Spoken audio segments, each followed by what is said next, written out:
Hello students, आज के video में हम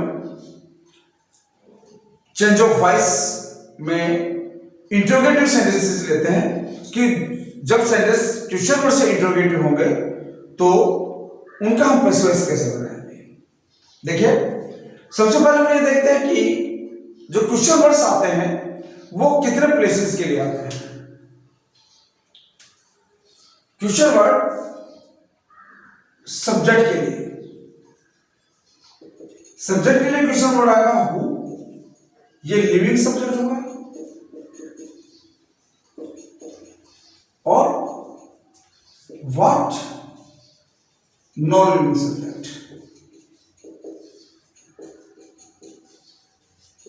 और इनके साथ which plus noun, whose plus noun, how many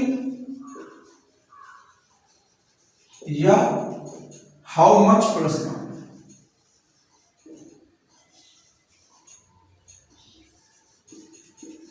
ये सभी सब्जेक्ट के लिए आते हैं।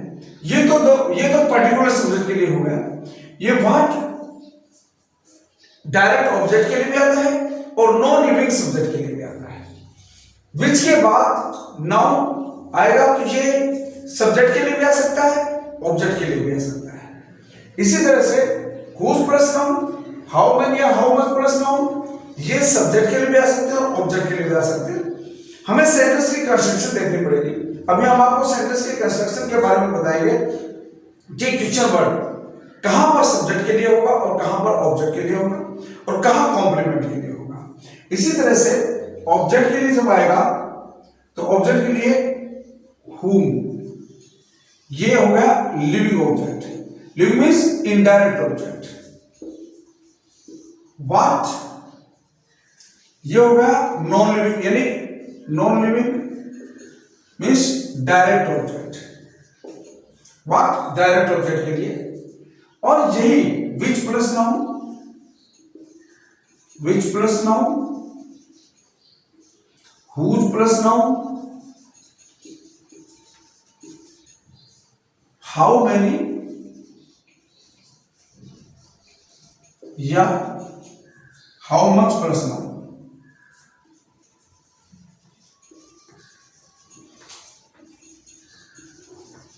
ये सभी ऑब्जेक्ट के लिए भी आ सकते हैं और कॉम्प्लीमेंट के लिए भी आ सकते हैं। नेक्स्ट, ये सभी ये पर्टिकुलर ऑब्जेक्ट के लिए आएगा। ये हमने आप बताया कि आप ऑब्जेक्ट और सब्जेक्ट दोनों के लिए आ सकता है। Which plus noun, whose plus noun, how many या हाउ मच प्लस नाउन, ये किसके लिए आएंगे? ये इनडायरेक्ट और डायरेक्ट ऑब्जेक्ट के लिए भी और सब्जेक्ट के लिए, दोनों के लिए आ सकते हैं। तीसरा हम देखते हैं कॉम्प्लीमेंट के लिए। कॉम्प्लीमेंट के लिए कौन कौन आएंगे? When, where, why, how.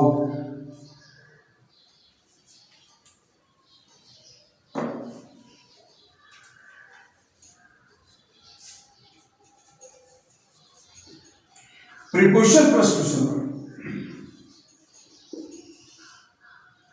जैसे in which class, with whom, ये आएंगे तो ये क्या हो जाएगा? प्रीपोजिशन प्लस क्वेश्चन वर्ड, ये कॉम्प्लीमेंट के लिए आएंगे। अभी कॉम्प्लीमेंट के लिए हमको विशेष ध्यान रखना है, और जो विशेष आते हैं जैसे हुम इनडायरेक्ट ऑब्जेक्ट के लिए आएगा, हु लिविंग सब्जेक्ट के लिए आएगा, व्हाट ये सब्जेक्ट के लिए भी आ सकता है और ऑब्जेक्ट के लिए भी आ सकता है। Which plus noun, whose plus noun, how many how much plus noun, which plus noun, whose plus noun, how many how plus noun, how much plus noun, ये सभी सब्जेक्ट के लिए भी आ सकते हैं और ऑब्जेक्ट के लिए भी आ सकते हैं। अब हम इसकी कंस्ट्रक्शन देखेंगे कि कब क्वेश्चन वर्ड सब्जेक्ट के लिए आता है और कब ऑब्जेक्ट के लिए आता है। ध्यान दीजिएगा, ये पर्टिकुलर है, इनके लिए कोई क्वेश्चन नहीं है कि ये सभी कॉम्प्लीमेंट के लिए ही आएंगे। देखिए, अब हम रूल्स देखते हैं कि किस तरह से हम पहचानेंगे कि क्वेश्चन वर्ड सब्जेक्ट के लिए आया है या ऑब्जेक्ट के लिए आया है। कॉम्प्लीमेंट के लिए पर्टिकुलर क्वेश्चन वर्ड्स हैं, उनके लिए सोचने की आवश्यकता नहीं है। जो मैंने आपको बताया व्हेन, वेयर, व्हाई, हाउ या प्रीपोजिशन प्लस क्वेश्चन वर्ड, वो कॉम्प्लीमेंट के लिए हो गया।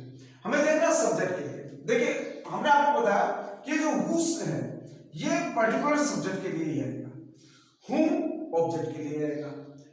अब यहां पर हमने देखा कि ये हु आ गया, हु के तुरंत बाद क्या है, वर्ब आई है। हु के तुरंत बाद क्या है, वर्ब आई है। हु के तुरंत बाद क्या है, helping verb plus verb I है। अब देख यदि हमारे पास सब्जेक्ट होगा तो हु इस क्वेश्चन वर्ड के अलावा और कोई सब्जेक्ट होगा तो कहां पर आता है, हेल्पिंग वर्ब प्लस वर्ब के बीच। अभी ये जो क्वेश्चन वर्ड्स आए हैं ये किसके लिए है, सब्जेक्ट के लिए आए हैं। ये सब्जेक्ट के लिए ये रूल हो गया हमारा कि क्वेश्चन वर्ड आएगा, क्वेश्चन वर्ड के बाद हेल्पिंग वर्ब, हेल्पिंग वर्ब के बाद ऑब्जेक्ट या कॉम्प्लीमेंट। जैसे हमने सेंटेंस लिखे, which boy has stolen your pen.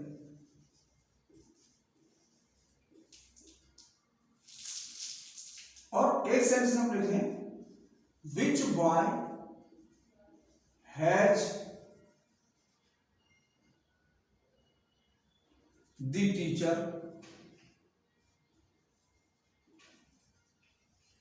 Punished. अब इन दोनों सेंटेंस में देखिए कि हमारे पास शुरू में क्या है, व्हिच बॉय, और व्हिच बॉय यहां पर भी है। उसके बाद आया हैज, हैज यहां पर भी है। ये हो गया क्वेश्चन वर्ड, ये व्हिच बॉय होगा क्वेश्चन वर्ड, और यहां पर हैज हो गई हेल्पिंग वर्ब। इसके बाद हमको देखना है यहां पर आ गया स्टोलन यानी वर्ब की थर्ड फॉर्म है, ये आ गई वर्ब, और यहां पर आ गया ये नाउन, और नाउन के बाद यहां पर आया है वर्ब, और यहां पर ये नाउन आया है इस वर्ब के बाद। वर्ब के बाद आने वाले नाउन हमेशा ऑब्जेक्ट होती है। वर्ब के बाद जो नाउन या प्रोनाउन आएगा वो नाउन या प्रोनाउन हमेशा ऑब्जेक्ट होता है। तो ये हमारे पास हो गया ऑब्जेक्ट, और वर्ब से पहले आने वाले नाउन हमेशा सब्जेक्ट होती है। तो ये यहां पर टीचर वर्ब पनिश से पहले आया है, तो ये हो गया हमारे पास सब्जेक्ट। हमेशा ध्यान रखिए कि जब हेल्पिंग वर्ब और वर्ब के बीच कोई भी नाउन या प्रोनाउन आया है तो वो सब्जेक्ट होगा। अब इस सेंटेंस में हेल्पिंग वर्ब और वर्ब के बीच में कोई नाउन या प्रोनाउन नहीं आया है, तो यहां पर सब्जेक्ट कौन होगा, ये व्हिच बॉय, ये जो क्वेश्चन वर्ड है यही सब्जेक्ट होगा। यही हमारे पास अंतर है देखने का कि जब क्वेश्चन वर्ड यानी इंटरोगेटिव सेंटेंस में, क्वेश्चन वर्ड से इंटरोगेटिव सेंटेंस में हेल्पिंग वर्ब से पहले आने वाला टोटल क्वेश्चन वर्ड होता है। ये पूरा व्हिच बॉय क्वेश्चन वर्ड है दोनों में। अब यहां पर हेल्पिंग वर्ब और वर्ब के बीच में यदि कोई नाउन आया है तो वो नाउन सब्जेक्ट होगा। जैसे हैज और पनिश के बीच में द टीचर आया है तो द टीचर सब्जेक्ट होगा। यदि हेल्पिंग वर्ब और वर्ब के बीच में कोई नाउन नहीं आया है तो ये क्वेश्चन वर्ड है, यही सब्जेक्ट होगा। ये समझ सब्जेक्ट और ऑब्जेक्ट को पहचाना, ये समझ हमको देखना है सेंटेंस की कंस्ट्रक्शन। यदि हेल्पिंग वर्ब और वर्ब के बीच में कोई नाउन या प्रोनाउन आया है तो वो सब्जेक्ट होगा। जैसे which boy has the teacher punished, तो यहां पर हैज हेल्पिंग वर्ब है, पनिश्ड वर्ब है, इन दोनों के बीच में द टीचर आया है तो ये द टीचर सब्जेक्ट हो गया। और यहां पर which boy has helping verb है, स्टोलन वर्ब है, इन दोनों के बीच में कुछ नहीं आया है तो इसका मतलब यहां पर ये सब्जेक्ट व्हिच बॉय जो क्वेश्चन वर्ड है यही सब्जेक्ट होगा। ठीक है, ये समझने वाली चीज है। सेंटेंस की कंस्ट्रक्शन को समझिए कि सेंटेंस की कंस्ट्रक्शन क्या है, किस तरह से वो सेंटेंस बना है। वहां पर यहां पर ये हमको देखना है कि हेल्पिंग वर्ब और वर्ब के बीच में सब्जेक्ट आता है। यदि यहां पर सब्जेक्ट नहीं है तो फिर सब्जेक्ट क्वेश्चन वर्ड है। ठीक है, अब देखिए हम इनको सेंटेंस को हम क्या बनाते हैं, पैसेज बनाते हैं। देखिएगा, who calls you at the gate, ये सेंटेंस हमने आप लिखा था अभी ये सेंटेंस हमने अभी लिखा था। इस सेंटेंस को देखिए, हमको पता है कि ये हु क्या होता है, सब्जेक्ट के लिए क्वेश्चन वर्ड है। ये वर्ब होगी और ये ऑब्जेक्ट हो गया और ये अदर वर्ड हो गया। हमने सेंटेंस में आपको रूल्स में बताया था, 7 रूल्स लिखवाए थे। अब हमारे पास क्या है, सब्जेक्ट जो है क्वेश्चन वर्ड है और इस सेंटेंस को हमें क्वेश्चन वर्ड से ही पैसे बनाना है। तो जब क्वेश्चन वर्ड से पैसे बनाया है तो इस क्वेश्चन वर्ड को हम आगे रखेंगे और क्योंकि ये सब्जेक्ट है तो इसको सब्जेक्ट को ऑब्जेक्ट बना देंगे। इससे पहले हम प्रीपोजिशन लगा देंगे बाय हूं। अब ये क्या बन गया, ये क्वेश्चन वर्ड और प्लस ऑब्जेक्ट बन गया। क्वेश्चन वर्ड के बाद हम क्या लगाते हैं, हेल्पिंग वर्ब लगाते हैं। ये कौन सा टेंस है, प्रेजेंट इंडेफिनिट है। प्रेजेंट इंडेफिनिट और पास्ट इंडेफिनिट में बी का रूप ही मेन वर्ब होती है, चाहे उसको हेल्पिंग वर्ब कहिए चाहे वर्ब कहिए। तो उसी को हम यहां पर रखेंगे। उसको किसके अनुसार रखेंगे, ये यू अब बनेगा क्या हमारा सब्जेक्ट, तो यू के अनुसार हम रखेंगे तो क्या लगाएंगे, देखिए हम बी का रूप आर, फिर ये यू सब्जेक्ट। अब ये सब्जेक्ट हो गया क्योंकि ये ऑब्जेक्ट है, ऑब्जेक्ट को हम सब्जेक्ट बनाते हैं। At the rate other word है, इसको वैसे को वैसे रखेंगे। अभी जैसे हमने वो सेंटेंस लिखा, यहां पर होता हुज या which boy has stolen your pen. अब यहां पर देखिए हैज हेल्पिंग वर्ब है और स्टोलन वर्ब है, इन दोनों के बीच में कुछ नहीं आया है। यहां पर आएगा कोई नाउन या प्रोनाउन होगा तो सब्जेक्ट होता, यहां पर नहीं है तो सब्जेक्ट हमारा क्या है, विच बॉय, ये सब्जेक्ट है। और क्योंकि वर्ब के बाद आता है ऑब्जेक्ट, तो ये हमारा ऑब्जेक्ट है। अब हम रूल के अनुसार क्या करते हैं, ऑब्जेक्ट को सब्जेक्ट बनाते हैं, सब्जेक्ट को ऑब्जेक्ट बनाते हैं। अब क्योंकि ये question word object subject question word है, इसलिए इसको यहीं पर हम ऑब्जेक्ट बनाएंगे और उससे पहले लगाएंगे बाय विच बॉय। अब इस योर पेन को हम सब्जेक्ट बनाएंगे तो ये हेल्पिंग वर्ब उसी के अनुसार आएगी। योर पेन सिंगुलर है तो यहां पर हेल्पिंग वर्ब हैज ही आ गया, हैज योर पेन। अब बी का रूप क्या लगाएंगे हम, ये वर्ब की कौन सी फॉर्म है, थर्ड फॉर्म। हैज के साथ हैज और हैड के साथ वर्ब की थर्ड फॉर्म आती है, इसलिए इसको हम बनाएंगे पैसिव की थर्ड फॉर्म और बी का रूप लगा देंगे हम इसकी वर्ब के रूप में। तो यहां पर क्या होगा, बी स्टोलन। और क्योंकि बाय और सब्जेक्ट को ऑब्जेक्ट हमने पहले बना दिया क्वेश्चन वर्ड के रूप में, यह आ गया। तो जब क्वेश्चन वर्ड सब्जेक्ट के लिए होगा तो उस सब्जेक्ट क्वेश्चन वर्ड सब्जेक्ट को हम वहीं पर ऑब्जेक्ट बना देंगे। ये क्वेश्चन वर्ड का भी काम करेगा और ऑब्जेक्ट का काम भी करेगा। इससे पहले यहीं पर हम बाय लगा देंगे, हेल्पिंग वर्ब लगाएंगे या प्रेजेंट या पास्ट इंडेफिनिट का टेंस है तो बी का रूप यहीं पर लगा देंगे। उसके बाद ऑब्जेक्ट को सब्जेक्ट बनाएंगे, फिर यदि प्रेजेंट या पास्ट इंडेफिनिट के अलावा और कोई दूसरा सेंटेंस तो बी का रूप लगाएंगे और फिर एक्टिव के वर्ब को वर्ब की थर्ड फॉर्म बना देंगे। जैसे whose brother taught her yesterday।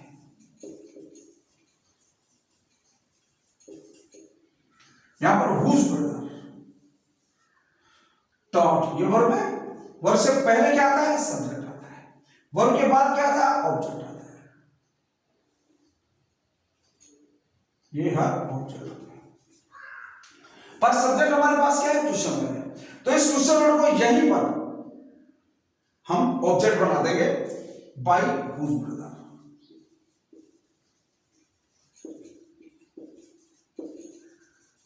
अब ये कौन सा टेंस है, पास्ट इंडेफिनिट, वर्ब की सेकंड फॉर्म है। प्रेजेंट इंडेफिनिट और पास्ट इंडेफिनिट में हेल्पिंग वर्ब नहीं होती है, बी का रूप ही मेन वर्ब होती है। तो यहां पर हम बी का रूप क्या लगाएंगे, अब ये हर है, हर सब्जेक्ट बनेगा तो हर के अनुसार हम बी का रूप लगाएंगे। वर्ब की सेकंड फॉर्म तो बी की सेकंड फॉर्म, वाज या वेर, हर का सब्जेक्ट होगा सी, सी के साथ वर्ब क्या लगेगी, वाज, सी। और ये एक्टिव है, इसकी ये वर्ब की सेकंड फॉर्म है, इस वर्ब की सेकंड फॉर्म को यहां पर हम कर देंगे थर्ड फॉर्म। अब ये हो गई वर्ब की थर्ड फॉर्म, यस्टरडे। तो जब क्वेश्चन वर्ड सब्जेक्ट के लिए होगा तो उस क्वेश्चन वर्ड को हम वहीं पर ऑब्जेक्ट बना देंगे। ये ऑब्जेक्ट और क्वेश्चन वर्ड दोनों का काम करेगा, क्योंकि सेंटेंस क्वेश्चन वर्ड से प्रश्नवाचक है तो पैसिव वॉइस भी क्वेश्चन वर्ड से प्रश्नवाचक बनेगा। देखिए अब अगला हम देखते हैं ऑब्जेक्ट के लिए क्वेश्चन वर्ड होगा तो क्या होगा, या वर्ड के लिए देखते हैं।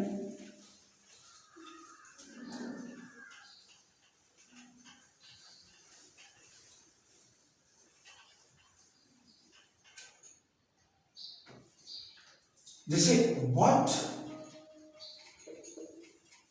इंटरेस्ट्स अस। अब यहां पर इंटरेस्ट वर्ब है, वर्ब से पहले आ गया व्हाट, ये होगा क्वेश्चन वर्ड और ये सब्जेक्ट भी हो गया क्योंकि वर्ब से पहले सब्जेक्ट आता है। ये व्हाट हमने बताया था कि व्हाट क्वेश्चन वर्ड सब्जेक्ट के लिए भी होता है और ऑब्जेक्ट के लिए भी होता है। नॉन लिविंग सब्जेक्ट और नॉन लिविंग ऑब्जेक्ट के लिए इसका प्रयोग हम करेंगे। अब ये क्या बन गया, ये व्हाट बन गया, अस, ये ऑब्जेक्ट। अब देखिए या तो हम इसको यहीं पर, क्योंकि इंटरेस्ट को जब हम नॉन फाइल क्रिया बनाएंगे, पास्ट पार्टिसिपल बनाएंगे तो ये एडजेक्टिव का कार्य करेगा। एडजेक्टिव के बाद इसमें प्रीपोजिशन लगाता है इन, तो यहां पर बाय का प्रयोग नहीं करके हम इन का प्रयोग करेंगे। या तो यहां पर हम करें in what are we interested, in what are we interested, क्योंकि इंटरेस्टेड जब ये, अब क्योंकि थर्ड फॉर्म पास्ट पार्टिसिपल बन जाता है, एडजेक्टिव बन जाता है, तो एडजेक्टिव के साथ हम यहां पर इंटरेस्टेड के साथ हम बाय का प्रयोग नहीं करते, इन का प्रयोग करते हैं। तो या फिर इसको हम लास्ट में लेकर जाएं, what are we interested in. अभी जब हम आगे चलेंगे तो आपको बताएंगे कि किन किन कौन सी वर्ब जब पास्ट पार्टिसिपल बन जाती हैं तो उनके साथ बाय के अलावा और भी कौन सी प्रीपोजिशंस का हम प्रयोग करते हैं। तो ये हो गए हमारे सब्जेक्ट के लिए जब क्वेश्चन वर्ड आएंगे तो उनका कैसे। ऑब्जेक्ट के लिए क्वेश्चन वर्ड कैसे होगा, अभी देखिए मैंने अभी कंस्ट्रक्शन आपको बताए थे। मान लीजिए क्वेश्चन वर्ड हो, फिर उसके बाद हेल्पिंग वर्ब हो, फिर सब्जेक्ट हो और फिर वर्ब हो, उसके बाद जो भी कुछ है। तो ये जो सब क्वेश्चन वर्ड है ये सब्जेक्ट के लिए नहीं होगा, या तो ऑब्जेक्ट के लिए होगा या कॉम्प्लीमेंट के लिए होगा। कॉम्प्लीमेंट के लिए मैंने आपको क्वेश्चन बताए हैं, व्हेन, वेयर, व्हाई, हाउ और preposition plus noun question word यदि होगा तो वो किसके लिए होगा, कॉम्प्लीमेंट के लिए होगा। अब यहां पर हम देखते हैं क्वेश्चन वर्ड, देखें whom do does she love। यहां पर whom इनडायरेक्ट ऑब्जेक्ट के लिए क्वेश्चन वर्ड है, ये हेल्पिंग वर्ब हो गई, ये सब्जेक्ट है सी और ये वर्ब है। तो सब्जेक्ट को हम ऑब्जेक्ट बनाएंगे और इसको यहां पर हम सब्जेक्ट बना देंगे। हु इज, क्योंकि प्रेजेंट इंडेफिनिट टेंस है तो हु के साथ हम इज एक सिंगुलर नाउन ले लेते हैं। Who is loved by you, by her, who is loved by her.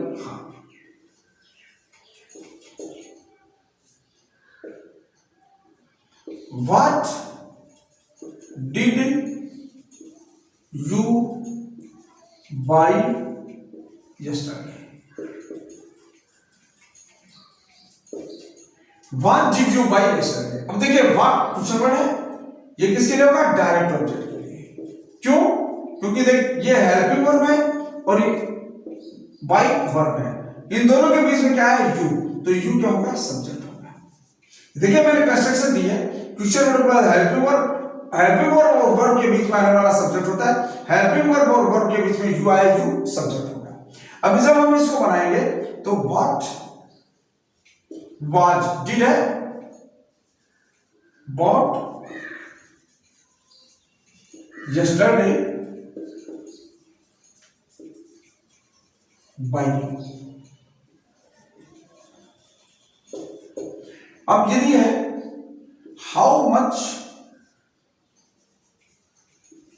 Sugar has she consumed,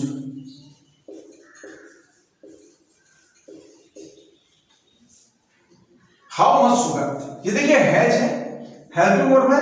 मैंने आपको बताया कि हेल्पिंग वर्ब से पहले जितना भी पार्ट होगा वो टोटल क्या होगा, क्वेश्चन वर्ड होगा। तो इस क्वेश्चन वर्ड को हम यहीं पर, ये ऑब्जेक्ट है, डायरेक्ट ऑब्जेक्ट के लिए आया है, डायरेक्ट ऑब्जेक्ट के लिए, तो इसको यहीं पर सब्जेक्ट बनाइए, पूरे को लीजिए, हाउ मच शुगर हैज, ये अब सब्जेक्ट होगा, has been consumed by her.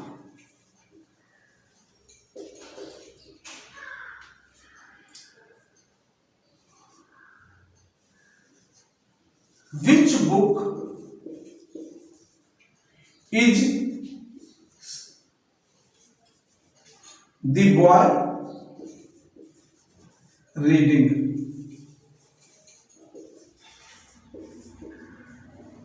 Which book is the boy reading? अब ये देखिए, is the boy reading, reading verb है, is हेल्पिंग वर्ब है, तो ये क्या बन गया, सब्जेक्ट हो गया, और ये क्या होगा, डायरेक्ट ऑब्जेक्ट होगा। अब इसको ऑब्जेक्ट को यही सब्जेक्ट बना लीजिए, विच बुक इज, और बी का रूप क्या लगा देंगे, बीइंग। रीड की थर्ड फॉर्म रीडिंग होती है, बाय द बॉय। इस तरह से ये हमने ऑब्जेक्ट के लिए बनाया। जब ऑब्जेक्ट के लिए क्वेश्चन वर्ड आएगा तो उसको वहीं पर हम सब्जेक्ट बना देंगे, सब्जेक्ट के बाद हेल्पिंग वर्ब लगाएंगे, हेल्पिंग वर्ब के बाद बी का रूप लगाएंगे, बी के बाद वर्ब की थर्ड फॉर्म, और यदि अदर वर्ड्स हैं तो अदर वर्ड्स लगाकर बाय प्लस सब्जेक्ट को ऑब्जेक्ट बना दीजिए। अब हम नेक्स्ट देखते हैं कॉम्प्लीमेंट के लिए। जब क्वेश्चन वर्ड कॉम्प्लीमेंट के लिए होगा तो उसके सब्जेक्ट और ऑब्जेक्ट पर कोई प्रभाव नहीं पड़ेगा, सब्जेक्ट और ऑब्जेक्ट अपने जगह पर रहेंगे, इसलिए उस कॉम्प्लीमेंट को हम वैसे के वैसे रखेंगे। जैसे when will you take tea, when question होगा, ये किसके लिए है, कॉम्प्लीमेंट के लिए, ये सब्जेक्ट है और ये ऑब्जेक्ट है, और यहां पर टेक वर्ब होगी, विल हेल्प। तो ये क्वेश्चन वर्ड वेन ऐसे कैसे यहां पर आ जाएगा, विल, क्योंकि टी के साथ में हम विल लगाएंगे, टी को ऑब्जेक्ट को सब्जेक्ट बनाया, और मॉडल के साथ ये देखिए वर्ब की बेस फॉर्म है तो बी की बेस फॉर्म बी लगा देंगे, और फिर वर्ब की इस टेक को third form by.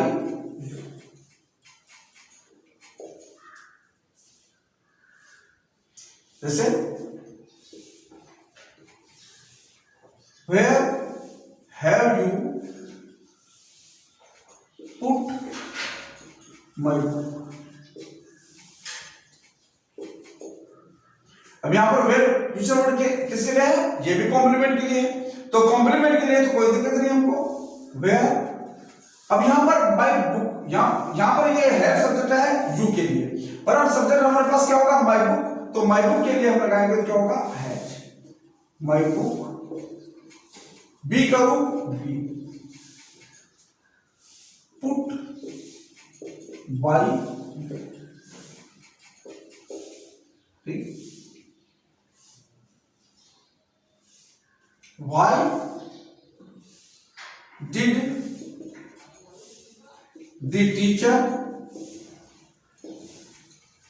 not teach the boys? अब यहां पर why क्वेश्चन वर्ड है, कॉम्प्लीमेंट के लिए ऐसे आ गया।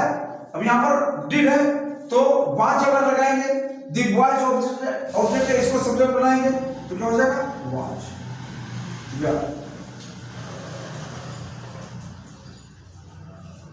Why were the boys not, अब ये बी का रूप यहां पर लग चुका है, वर्ब की थर्ड फॉर्म लगा दीजिए इसको, taught by the teacher।